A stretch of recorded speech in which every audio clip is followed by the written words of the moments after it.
I'm here at 1:45 in the morning on November 10th, 2007 in Las Vegas, Nevada.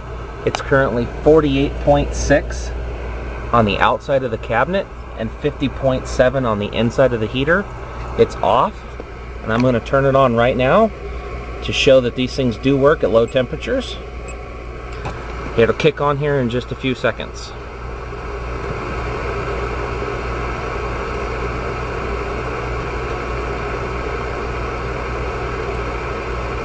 Has a 10-second countdown.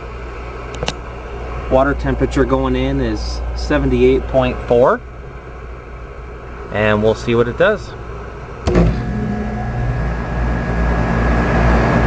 There it goes. You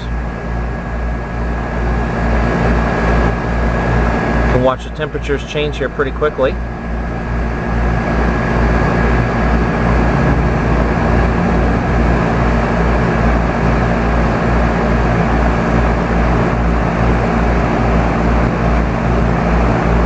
Keep watching.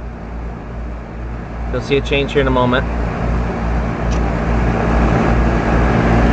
There you go, the water's coming out now at 81.5.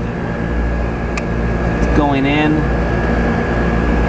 at 78.4. And you can see the temperature here coming out of the heater is starting to drop, proving that the heater is sucking the heat out of the air and exhausting it out of the top. This is your incoming temperature and your outgoing. Proving that heat pumps work well in low humidity climates. We have 30% humidity right now, and it's 48 degrees outside.